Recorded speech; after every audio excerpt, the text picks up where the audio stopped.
Uh, are we recording? Pause, stop recording. No, I think we are recording. Yes, we are recording. So, good afternoon. Today is Thursday, October 23rd. There's 2 weeks to go on our election system, our democratic process. And today I am very happy to welcome three people that are experts on this subject. First is John Ennis. I met him through my friend Holly Mosher. They did this film back when I was running for office in 2014, and I was the person that brought it to Santa Monica. We tried to do it with the Santa Monica Daily Press as an event at the Broad Theater, and then that dissolved because people didn't want the film to be shown. And then we started looking for other venues, and everybody was closing the doors to us because the content is provocative and the content is real. So when the forces behind government and behind money in government learn about this, they really start trying to shut us down. So we ended up showing it at the Bergamot station at a gallery that is no longer there, but we had a small gathering and we did it. That is what we wanted to do. Um, Through that, then I connected with Mary, and Mary has been doing incredible work in Santa Monica through the Santa Monica Transparency Project. She has been moving policy in the right direction, but there's still a lot of ways to go, I believe. Correct me if I'm wrong. Um, and then through John, I met Dr. Ciara-Torres, that is an expert on campaign finance. She's a law professor as well. And she's going to talk to us about what's going on in the landscape of campaign finance and in the landscape of this particular election at the national level. So let's start with Mary. Mary, tell us. I've read your articles in the local press. I see that the incumbents really want to stay in power and they're getting a lot of PAC money. Yeah, I was going to say that's true. The Transparency Project has looked at money in local elections for about the past 10 years, since 2010. And what we've found is that PAC started out early, right after Citizens United, giving unlimited money. And they've gone anywhere from 160,000 in a local election to up to 458,000 in a local election. So far, reports came out yesterday that have to be the election reports. There was reporting in toward the end of September, now toward the end of October. And any new contributions or expenses that any PAC or candidate makes within the 90 days of the election, and we're of course within that 90 days, has to be reported within 24 hours. So we're seeing on the city's website where all these campaign contribution reports are listed. Every day there's new expenses and new contributions. So for instance, I looked this morning at some of the PACs. There are basically, let me see, 1, 2, 3, 4, 5, 6 PACs that are supporting different candidates for the city council here in Santa Monica. And there are basically 9 candidates that are really in the running. There's 21 if you look at the list, but only 9 of them seem to be raising money and actively campaigning. The rest of them are what we call the hope and a wish candidate, where they're out there, but they really haven't spent money or done much to push their candidacy. So, and unfortunately, you're one of them, right? So, but the people that are spending, the spending is really interesting. So let me go over a little bit on the PACs. There's basically 3 PACs that are city unions that work here in Santa Monica. Most of them don't live here, but they do work here. And that's the Coalition of Santa Monica City Employees, the Santa Monica Firefighters, and the Santa Monica Police. Those three usually support incumbents. This year, the police, because two of the incumbents said they didn't want an endorsement because of all the controversy over the May 31st looting here in Santa Monica and other cities. They decided not to endorse anybody, but what they did is they gave $45,000 to the Santa Monica city employees who are supporting incumbents. So it's a very interesting fine line that they're drawing, where they're saying we're not supporting anybody, but we're making sure we give money to people who are. So those three have put in quite a bit of money and money backing the incumbents with newspaper ads, robocalls, texting, and mailers, all kinds of things. I think our mailboxes every day has 5 or 6 different things in them. Then there's some other groups that have been around for a long time. Santa Monica's for Renters' Rights has been around for about 40 years, I think since 1978, 79. And they're very proud of getting people they endorse to be on city council. They're very active, but they're very active for not only city council, but also rent control board, school board, and Santa Monica College board. And they're also backing the incumbents. By the way, there are 5 incumbents, Gleam Davis, Anna Maria Hara, Kristen McCowan, Terry O'Day, and Ted Winter. All but Ted Winter were first appointed and then ran after that. And as we all know, it's easier to run as an incumbent than it is as a challenger. There are 4 challengers this year. One is Phil Brock, who ran in 2014 and came in 5th out of they could have 4 people chosen. He came in 5th. He came in close.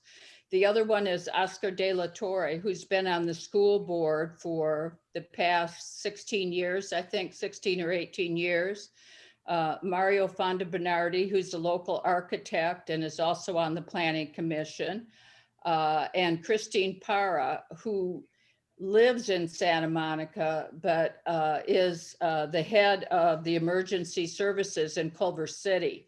And she's supported by the firemen.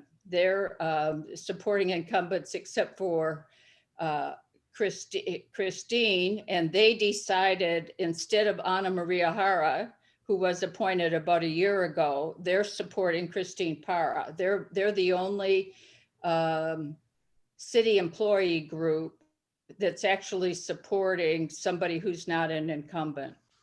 And then there's, as I said, Santa Monica for Renters' Rights is totally for all the incumbents. There's a group that started about 3 elections ago called Santa Monica Forward. They're supporting, of course, all the incumbents.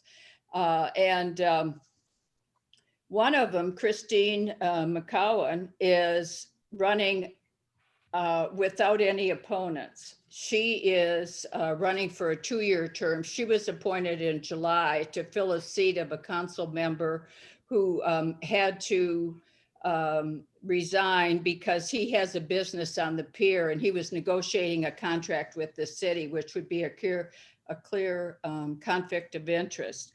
So, but she has no opponents. So it's interesting that she's getting support because it's a pretty straightforward election for her.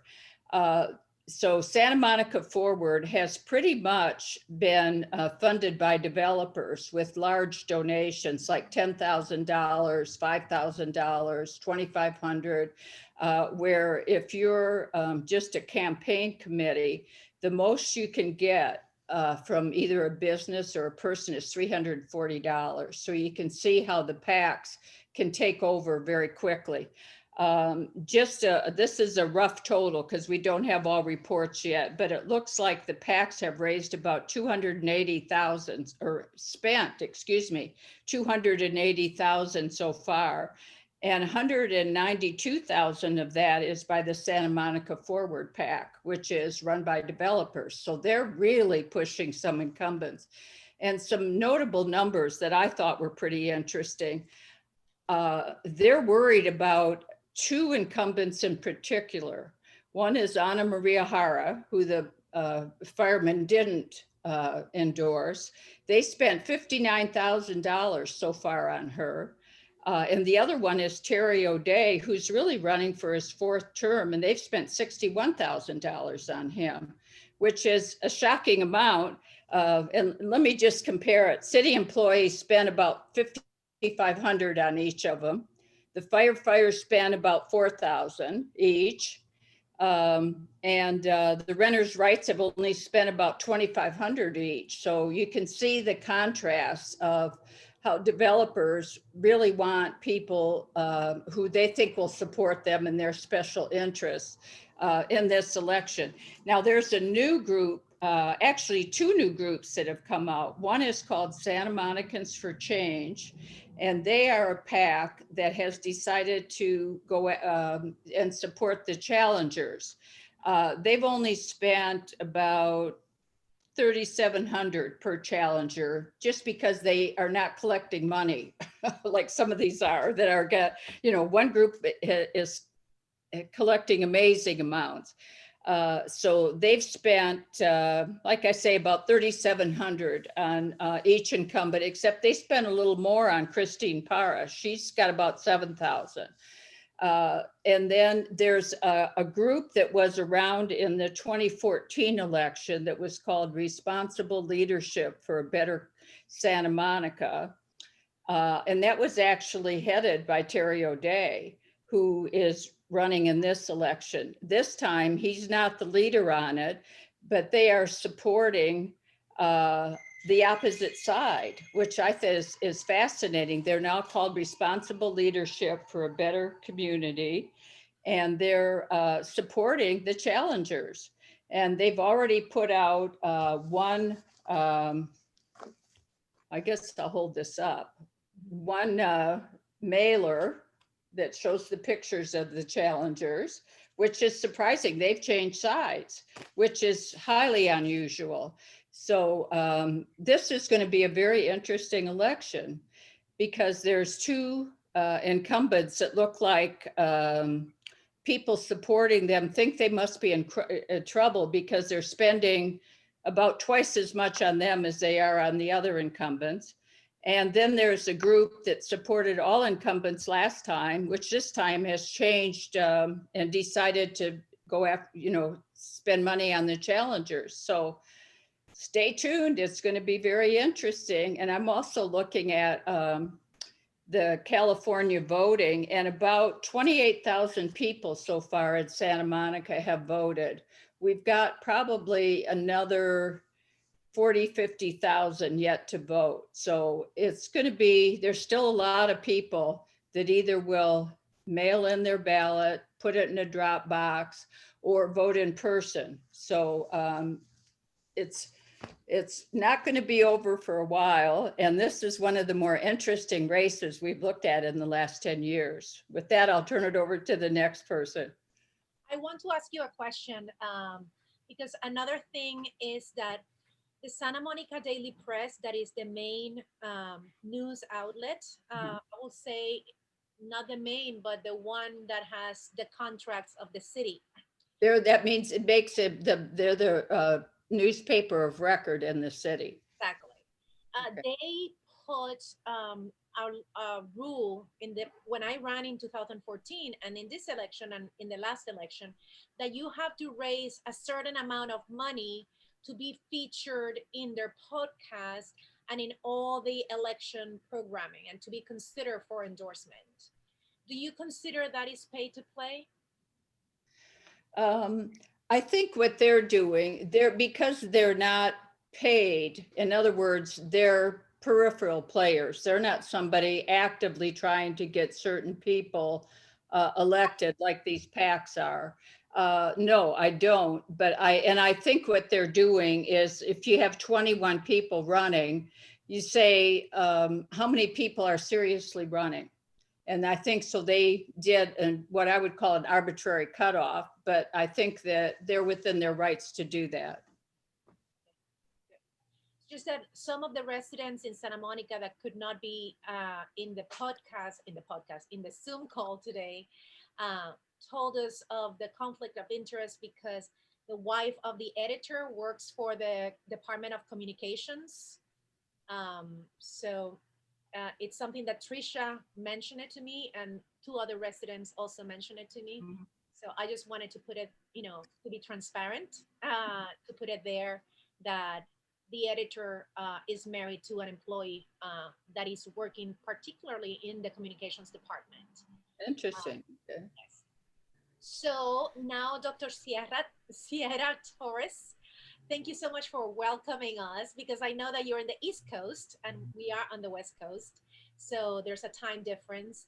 Tell us why you started in this field, why this particular aspect of the law, campaign finance, caught your attention.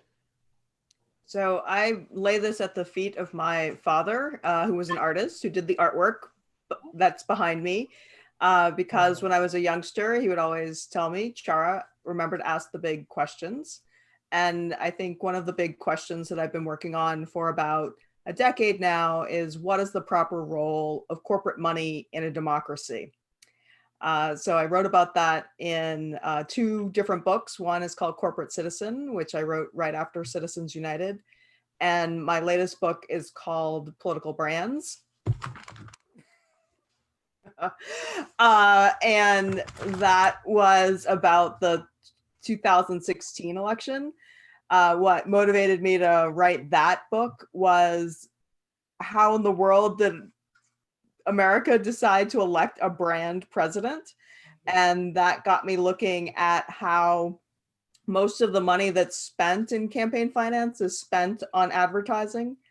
And one of the things I look at is how commercial branding techniques are used to sell us ideas and candidates. So if we're talking about the 2020 election, it is on track to be the most expensive federal election ever. The prediction is that it will cost around $11 billion. So far, there's been over $1 billion raised in House races. There's been over $1 billion raised in Senate races. In the presidential race, it's somewhere around $3.5 billion, but that number seems to go up daily. It also has the most outside spending of any federal election to date. That's at $2 billion. And then our political parties are also spending, and that's at 1.5 billion and counting. And so all of that together is around 9 billion already, and we still have a couple of weeks to go where there can be more fundraising and more spending. So all of that money is being spent to try to influence American voters and to convince them to vote one way or another. What is the most shocking finding you have encountered since you started focusing on this area of your practice and your the law? The most shocking. Actually, one of the most shocking examples of money in politics post Citizens United was in Richmond, California. In 2014, Chevron decided to spend $3 million in a local mayoral and city council race, while their opponents were only spending around 50,000. And what I love about that story is not the spending from Chevron, but because California has some of the strongest campaign finance disclosure rules, people knew that Chevron was spending that money. And so because you had an informed electorate, once it was clear that this was Chevron spending all of this money in such a small race, there was actually, I think, a reaction against that. And so all of the Chevron-backed candidates actually lost. Wow. What year was this? 2014. When I ran. Yes, when I ran for office the first time. Do you think it's possible for a candidate that does not have the financial muscle of PAC to win elections? Have you encountered that? Yeah, sometimes refusing PAC money is one of the ways that you prove your bona fides with the electorate. I think you could look at AOC and her success with small dollar fundraising.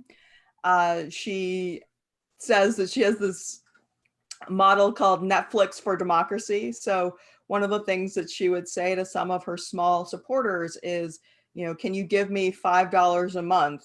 Because if I know that that money is coming in, I can budget and I can plan.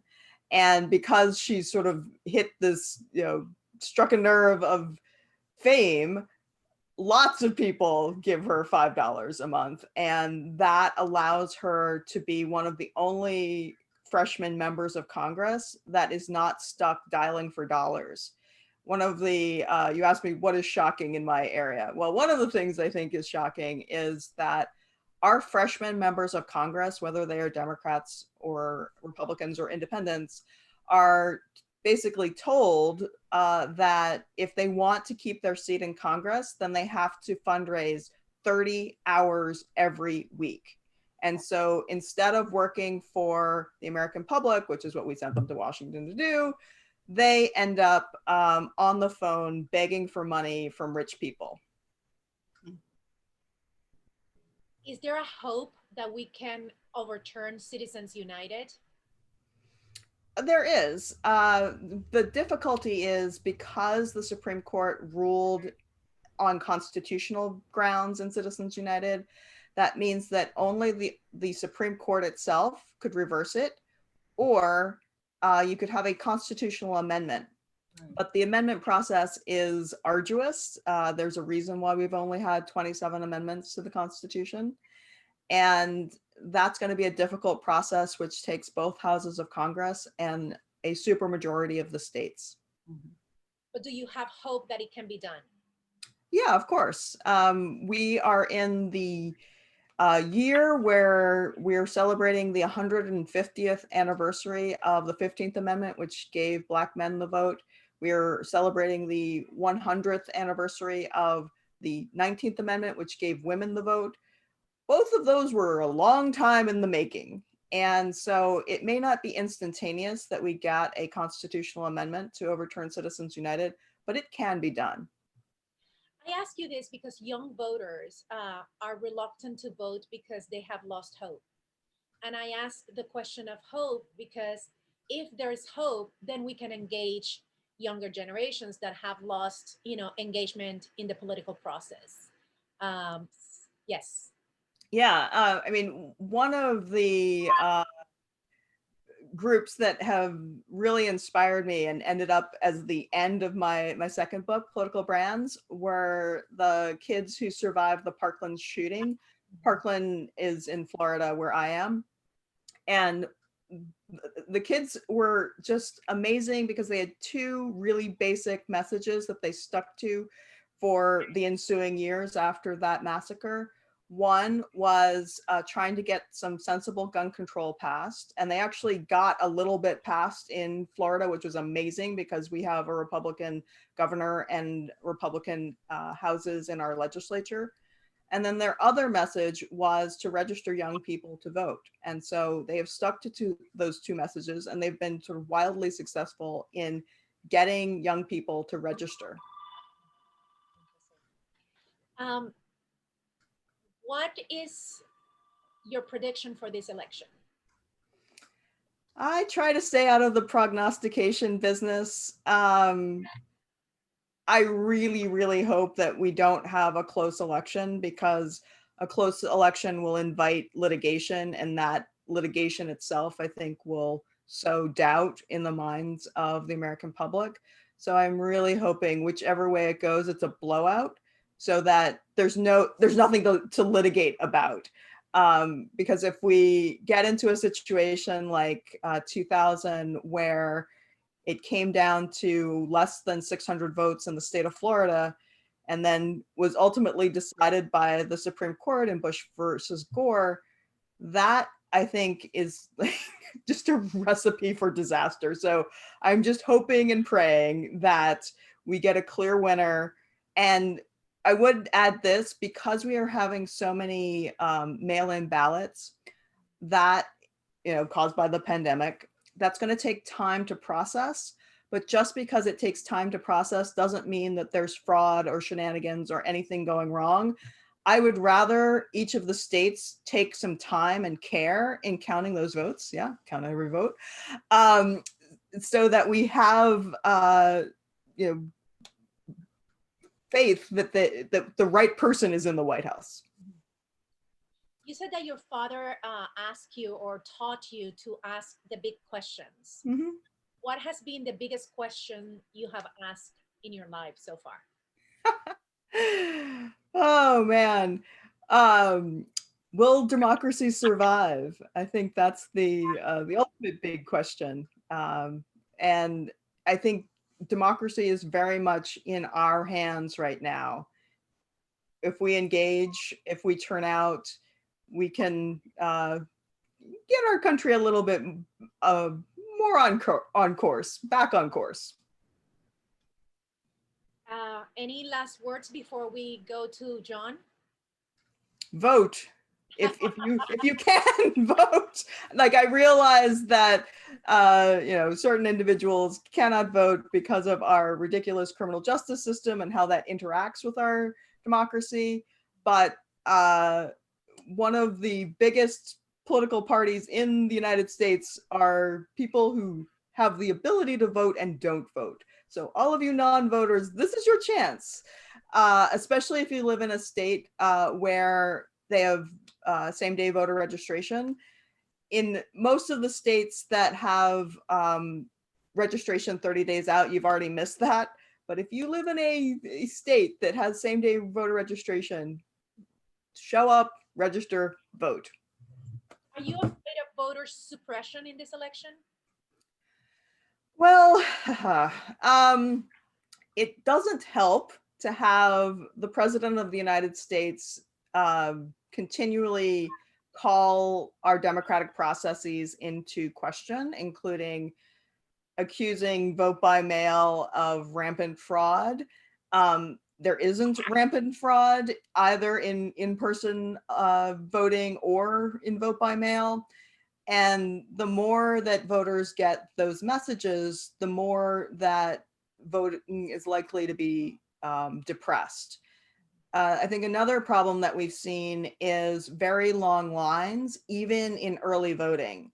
And on the one hand, it's incredibly encouraging to hear and see these long lines, even on early voting days, because that means that the electorate is engaged and they are willing, in some cases, to stand in line for hours just to vote. So that gives me some belief in our democracy and belief in our voters that they would do such heroic things to vote.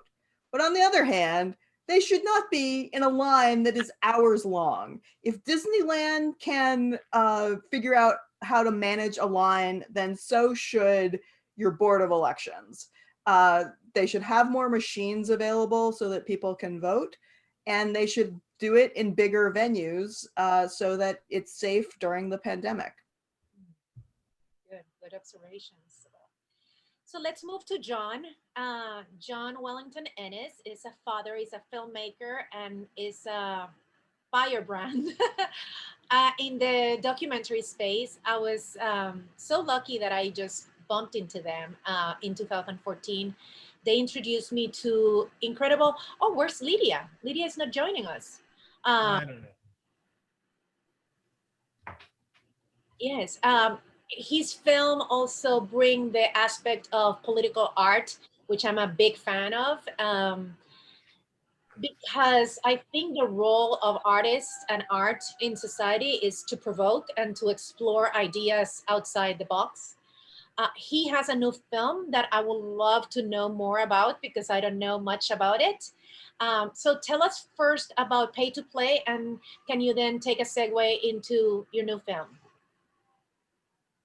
Sure, thanks. I started working on Pay to Play after going through Ohio in the wake of the 2004 elections, trying to figure out what it takes because, we sit here in California and we wait for the election to be called, and it's, you know, typically a swing state that's going to decide our future. So I wanted to get an idea of what it is in Ohio that makes it so special that it gets to decide, and if outsider candidates can get through, because Ohio as a state is kind of like how you describe Santa Monica, frankly. So as far as the you know, the way that the self-styling you know, political powers can keep themselves in power. In fact, since the film's released this year, one of the first people we see in the film is a guy named Neil Clark, who's a lobbyist in Columbus, Ohio. And he says, pay to play is simply a quid pro quo. Simple as that. So he just got arrested for pay to play in a huge scandal with state house lobbyists and the Speaker of the House, Larry Householder, who was just released on like $1 million bond or something over a massive, massive scandal, the biggest in Ohio's history, which is saying a lot to rig utility contracts statewide. And, you know, it's always, pay to play always comes down to nonpartisan stuff, you know. It's always like, it's not quite the ideology, it's always maintaining like the hustle. And that's what we have a lot of in California, certainly when it comes to utilities. So, what led to this next film, Fish in a Barrel, was, you know, in the wake of the 2016 election, you know, there's so many questions that we're still trying to answer. And, you know, we understand why a lot of people voted for the way they did and what they might have been influenced by, but we also know that there was a lot of voter suppression, and it was a full court press by Russia in ways that we still don't have a complete picture of. And so in trying to wrap my mind around that for the last couple of years, I was also, you know, it's been clearly hanging over me for a long time to deal with the NRA, because the NRA has been enabling, through politics, through money and politics, you know, these massacres like Parkland to keep going on. And then they attack the survivors of these things, and it's so infuriating. And so they keep muddying the water so things don't change. And so when the Senate Finance Committee released a report a year ago saying that the NRA had become a Russian asset, my sights narrowed in on that as a topic for this documentary, which in turn talks about not just how the NRA has put a stranglehold on election buying by using the same vendors as the Trump campaign and Senate Republicans, but how it also became played by Russian agents of influence seeking to use the NRA ultimately as part of their larger scale of Russia's attacks. In the big picture, this is where the money came into the 2016 election, because upwards to 20 to 30 million likely came through a Russian political banker and mob boss named Alexander Torshin, who is also a lifetime member of the NRA, who's now no longer welcome in the United States because he's sanctioned. So the Torrid stories being broken by the Senate finance was one thing, but the fact that a Russian grad student named Maria Butina chronicled her entire experience of rising from Russia, becoming an activist, and then befriending the NRA and taking selfies and pictures the entire way to make sure everybody knew exactly where she was at all times. That really made it incumbent on me to sort of like take what had been offered in this unique case to tell the story. So, and I'm happy that we're lucky to even get it out now in time for the election, because as fate would have it, now I can't even promote ads for my movie because there's such strict restrictions on political videos in the wake of the 2016 election when people went crazy. I can't even imagine how bad that was and how much money they made, that they feel so guilty now that I can't even promote a video explaining all the stuff that happened last time.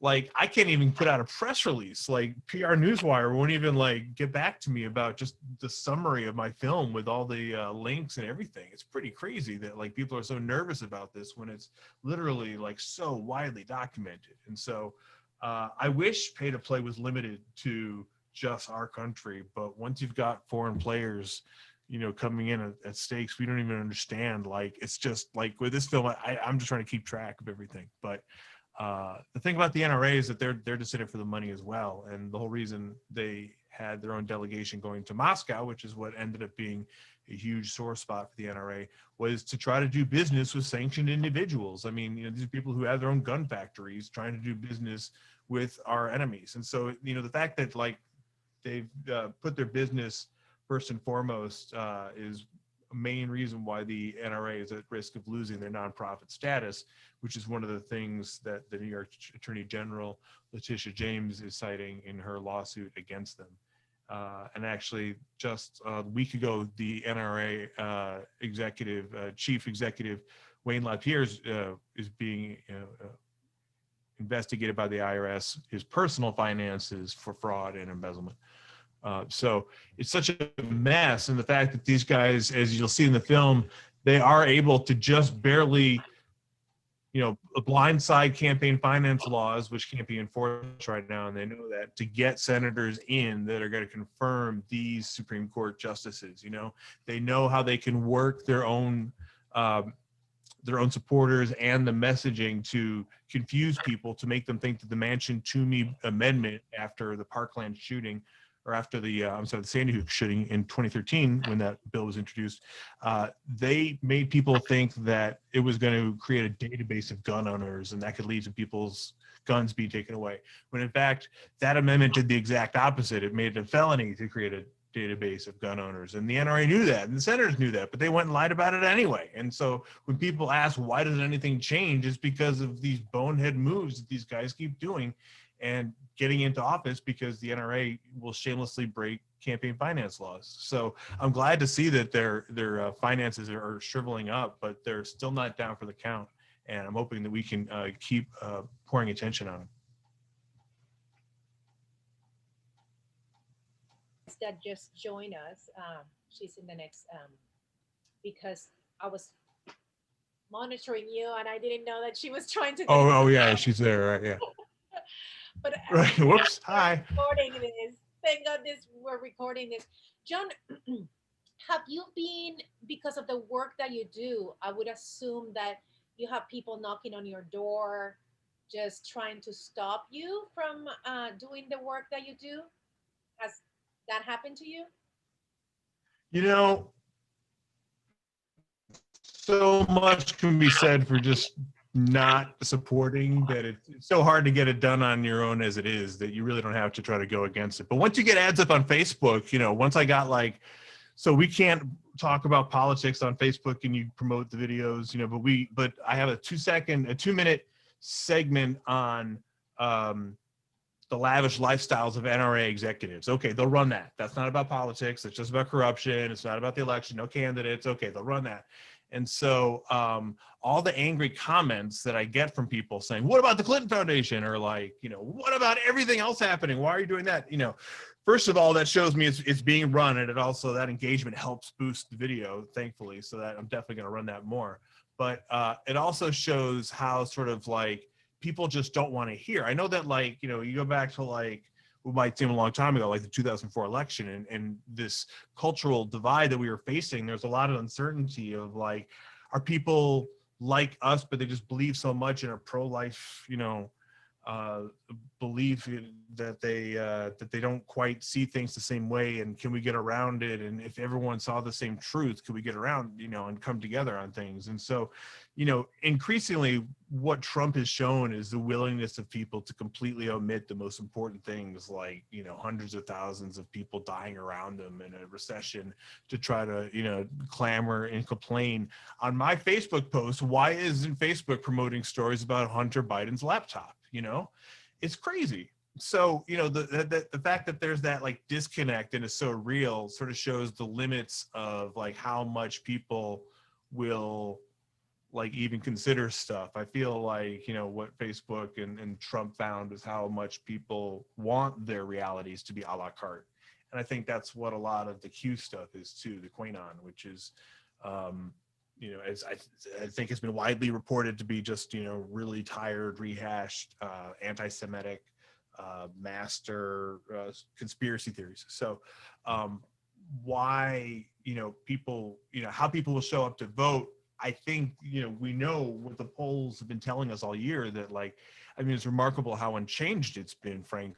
basically this entire election. It's been, 7 to 11 points this entire time that Biden's been ahead.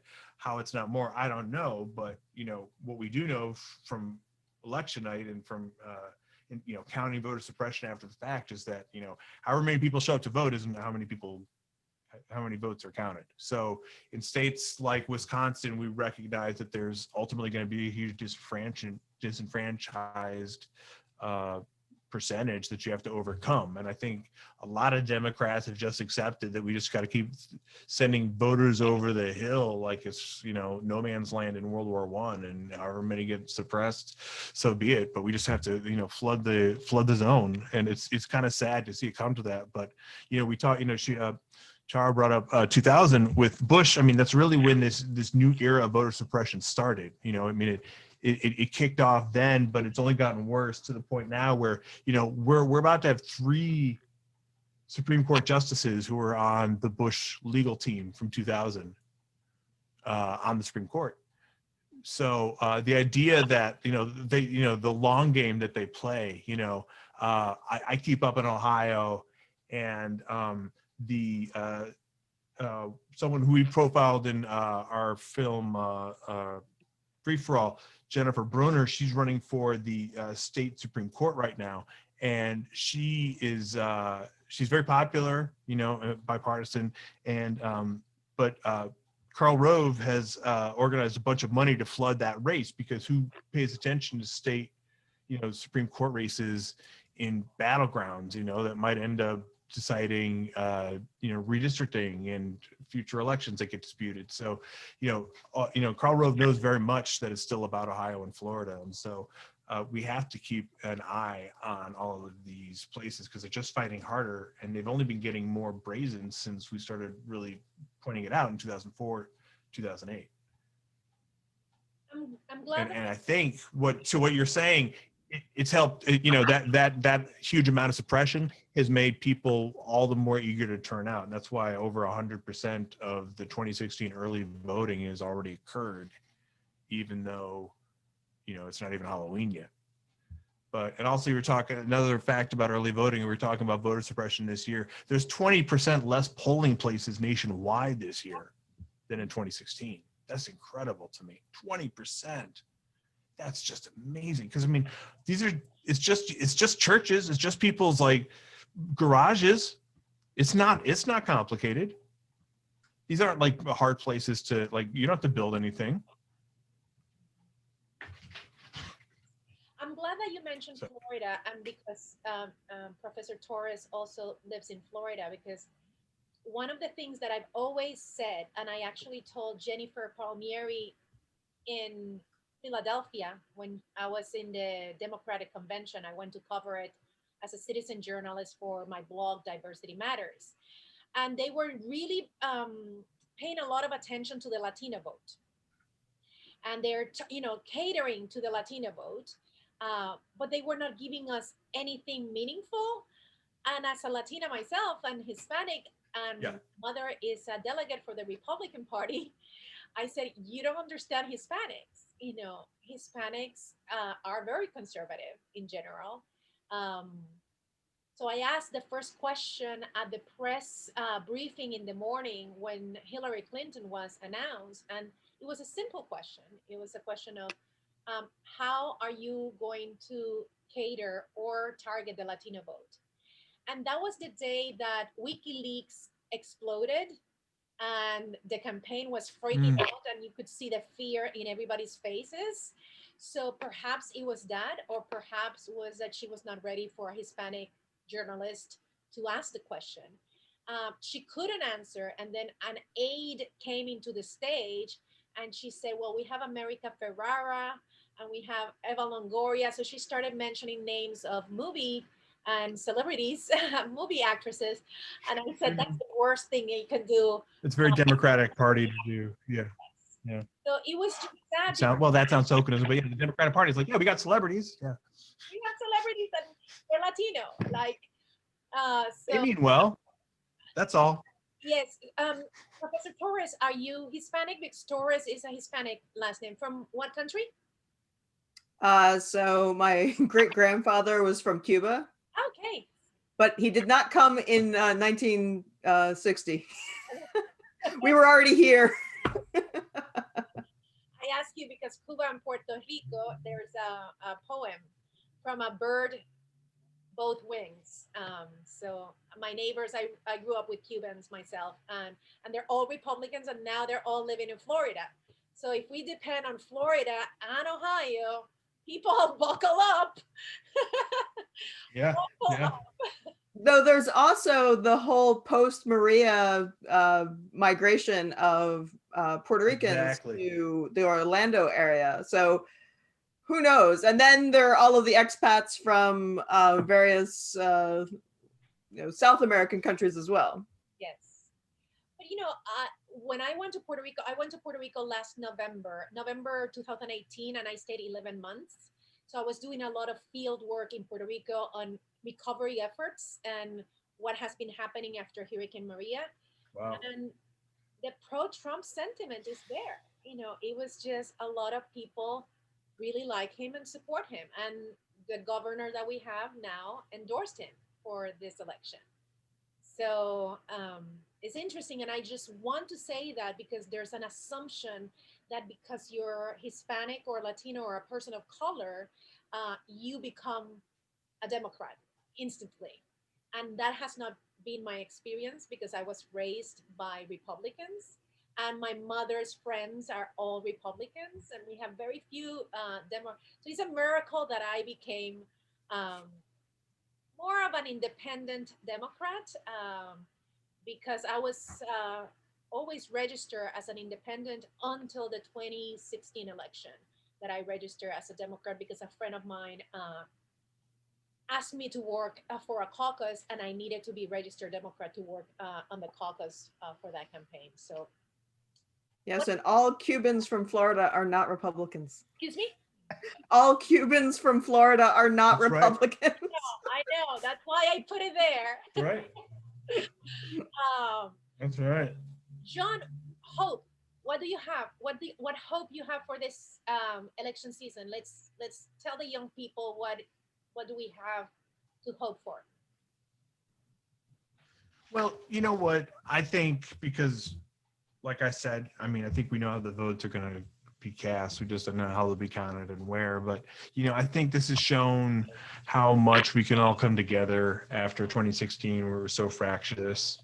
And I think, what's been powerful as far as money in politics about this election is that, we're able to see the power that small donors can have as the antidote to Citizens United. And, that huge donation streak after Ruth Bader Ginsburg passed away was really powerful. And it's really sort of changed the landscape of this election. So it's in realizing that people can give a small amount and feel good about it and not feel like, like they have some ownership over like the campaign or Democrats, and therefore they get to issue who can be in or who can't, which happens, sometimes. So I think that level of participation and, if we could keep that up, then that would be a very positive thing, because I think people didn't realize that it could ever get this bad. And so my hope is that, it's not just, a one-time election push like I think sort of Obama was.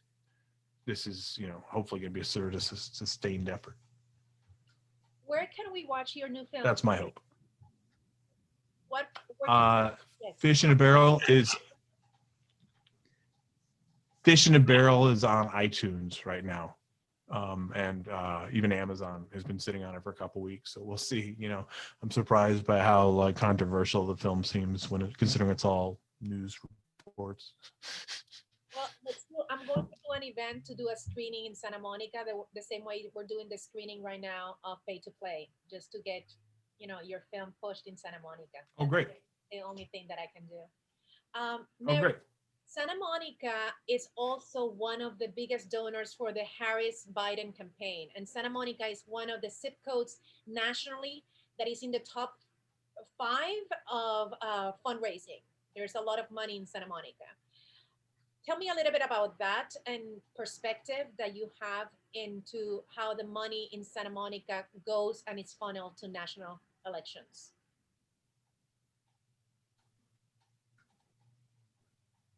Or Yes. I don't know about nationally, but I would say from tracking for the past 10 years, um, regular people in Santa Monica are not big donors. I think that's one reason why there was a lot of uh, people with money, businesses coming in, because you see a lot of donors, but I would just say over the years, it's pretty much the same people. And I think this is probably true in many towns that there's probably several tiers of people, some of which, a few hundred, are very engaged in politics, and the rest of the people sort of feel like trash is picked up, the streets are clean, crime's okay, it's all fine, I'll just vote for the incumbents. So I don't see people on a local level doing as much in local elections as they are in the federal election. So the people basically in Santa Monica, I saw that article in the New York Times, is 90402, which is the most affluent area of Santa Monica. So there are a lot of wealthy people here, as there are in the Los Angeles region, and they're big donors nationally, but not so much locally, which is kind of interesting. You would think that if it affects your everyday life, you'd be more engaged, but they're not. It's kind of interesting. I don't know if that's true other places or not. It'd be interesting to explore, but it sure is here. Did you vote already? Mary? Did I? Yes. Yes. Yeah. Okay. Do you think we're going to have the same lines that we had in the midterm, like our recent elections, that it was 11 p.m. and there were still lines around the library? I don't think so. There's a lot of, as I said, I think I looked, there's a website you can go to that tracks for the whole state, how many ballots have been turned in. And state of California did 100% mail-in ballots this year. So you can either mail in your ballot, or if you decide you want to vote in person, you can turn it in and vote in person. I've been a poll worker, so I know how it works. My take is that because of the pandemic, people are going to either mail it in or put it in a drop box. And there's a lot of drop boxes all around the state, and they collect them daily. So like I drop mine off at a local library, it's sort of easy to find places that everybody knows. So I think that we're going to have massive mail-in. Usually it's about 30% in Santa Monica. I'm guessing it's going to be more like 50 or 60. There'll always be people who insist on going to the polls. And I think from looking around just at mask and the whole pandemic thing, young people are probably more likely to go vote in person. Anybody, like I'm in a high risk group just because of age. I'm not going to stand in line at the polls. And I think a lot of people feel that way. I don't know how it is in other places, but as I talk to friends and neighbors, they're mailing in the ballot. And actually, most people aren't even mailing it because of all this stuff going on with the Postal Service. The drop boxes are very popular and they're being really used. Good. Can you share the website where you can find how many people in Santa Monica have voted and how many people have not voted yet? Yeah, hold on. I'm going to have to look at my bookmarks. Okay. In the meantime, while you find that, I just want to share with the group and with the viewers that are going to watch this Sure. It's worth looking at. Hold on. Let me tell you. Santa Monica has one of the highest voter turnouts in California. Right. They do always. We're usually around 70%. I think this year it's going to be even more. Yes. I grew up in a country that is number 6 in the world in voter turnout. Puerto Ricans are really civically engaged. It's like a party there. Oh, Everything good. closes. It's the way it's supposed to be, a celebration of democracy. So Uh-huh. everything closes. People are in cars with flags. People are campaigning left and right. People are wearing T-shirts. There are parties, in your neighborhood, and there are parties all around town, in every town. So because of that, we have, it's just such an event that we have 82% of voter turnout. So yes, and I grew up with that. So people ask me, what are you doing running for office? And I find it interesting. It's in my DNA. I grew up with parents that took me to political rallies when I was a young girl, very, very young. And also, my mother and my father, every election worked the polls. So I saw their commitment. I worked the polls here 2 elections in Santa Monica. And my mother ran for office. My mother is a big fundraiser for their political party in Puerto Rico. And all the politicians love her because she knows how to raise money very well. And she loves to cook for them, like very, let me cook and bring it to Fortunio or Pedro Pierluisi. So, yes, she's a beloved lady in Puerto Rico. And when my father passed away 5 years ago, I thought that there was going to be only or four of us in the funeral home. Mhm. And I started seeing all these senators and political figures in Puerto. I'm like, why are they here? And she said, because of your dad. I'm like, but I didn't know that my dad was so beloved by the town and society at large in the civic life. So because of that impact, when my father passed away, um, I decided to run this time just to dedicate this election to him. And I'm just trying to do it with the way he raised me. Wow. So I am dedicating this election cycle to him and try to do the best I can and try to do what he taught me, that like your father, he asked you to ask the hard questions. Mhm. And asking the hard questions is one of the things that as a journalist I always try to think, why someone in Santa Monica specifically, that Mary did something amazing, and she put a measure in the last election cycle to limit the terms in Santa Monica. So that's one of the things that her organization and she's been at the forefront of really trying to establish a more democratic, because democracy is something that it's always evolving and it's always moving. And if you're not watching it like a plant, it will die. If you're not watching it like when you're cooking something, it will get burned. So Mary has been great, and now we have in Santa Monica 3 terms is the maximum that a city council person can be in power. I wanted 2. I told her I wanted 2, but she said no, 3 is better because, and she gave me her reasoning for that. You have it here in the chat. You put it here in the chat. I'm still looking. Sorry, I thought I had it in my bookmarks, and I guess I don't. So Well, I can keep on walking until you find it.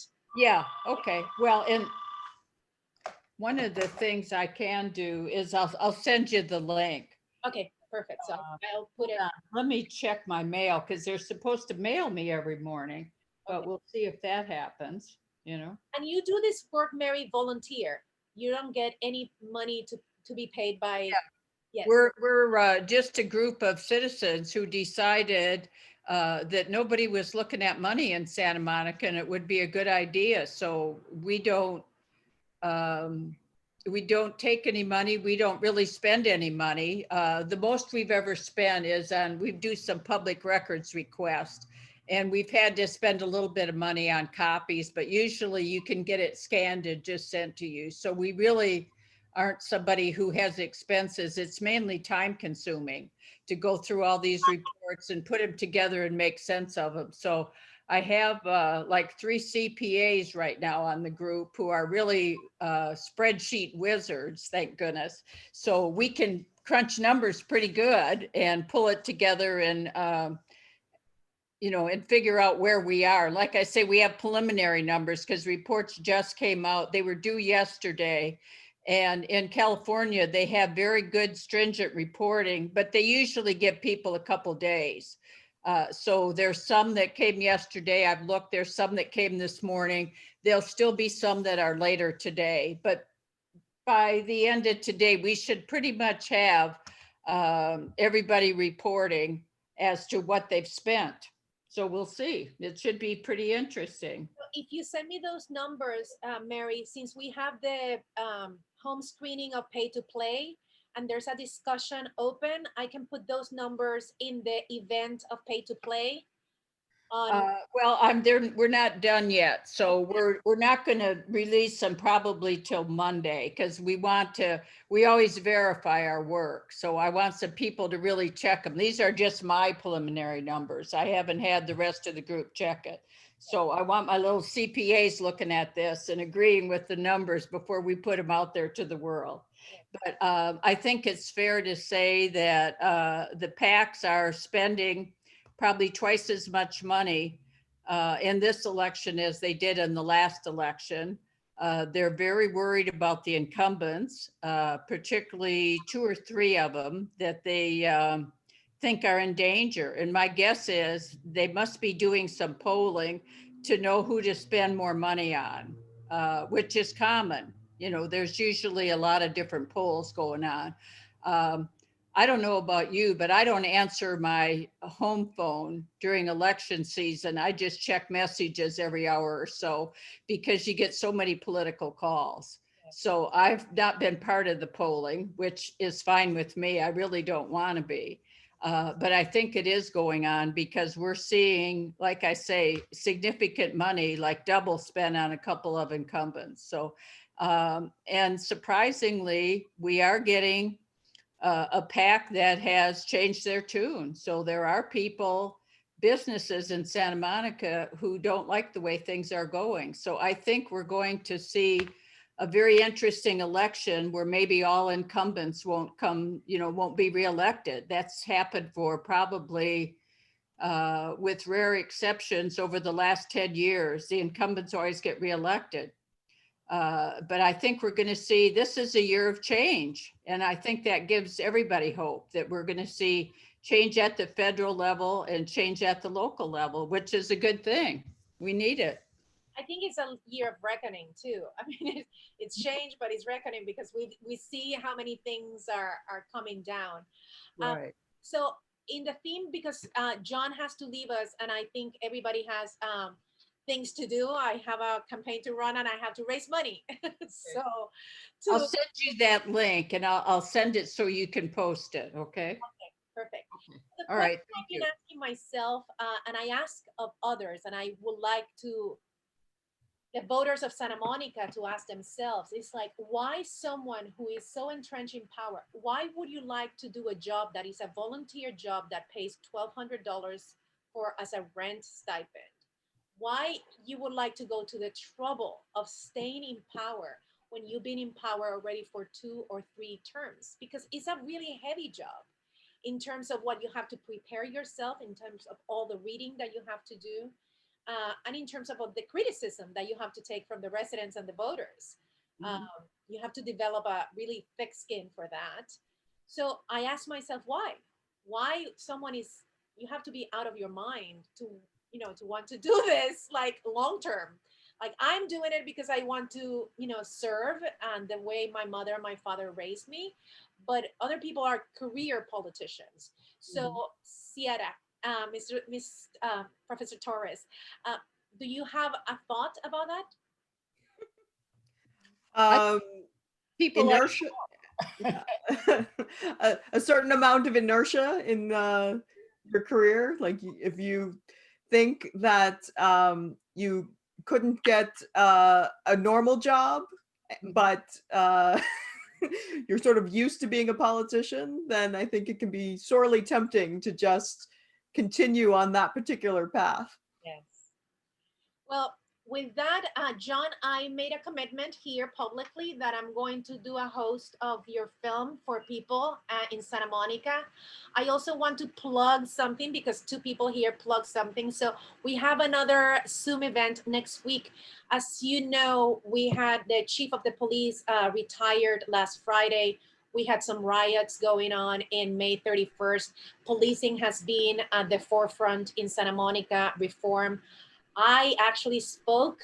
I was the only candidate that spoke about this back in 2014 and got so much heat and so much criticism and so much attacks from people that said that there was no problem in Santa Monica police. And here we are today. So I actually formed a group in 2016 that is called Reform Santa Monica Police Department.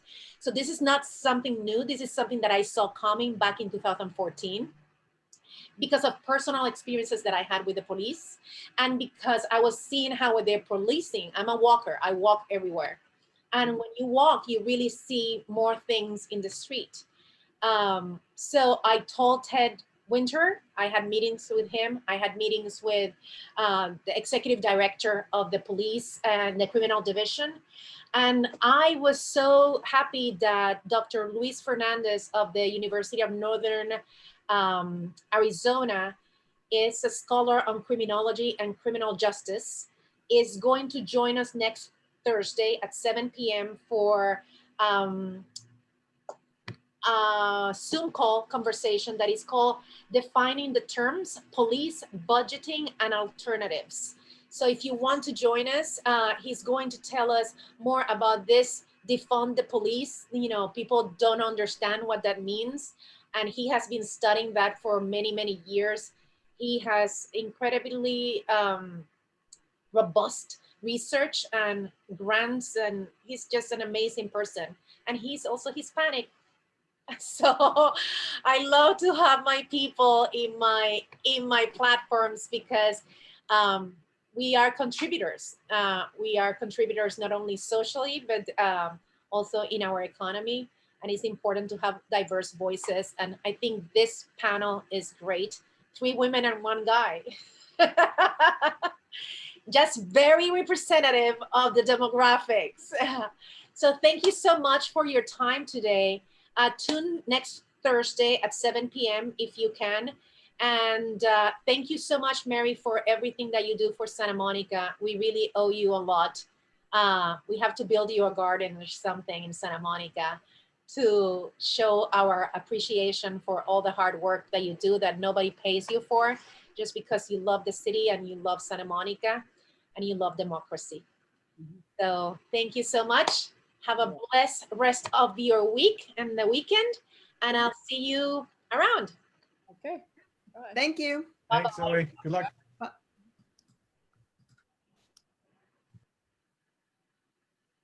Here we are. So thank you so much for tuning in. I'm Zoë Muntaner. I'm running for City Council. And I'm asking for your vote because this money thing that I'm discussing is dangerous. And what I saw with the money back in 2014, look what's happening now. What I saw with the police in 2014 that I spoke about, and look what's happening now. So I have a good vision and I have good ears to listen to people and to see and connect the dots in the way that I can see how things are going to evolve. With that, I leave you. Have a blessed weekend and come to the next Zoom on Thursday at 7 p.m. Thank you.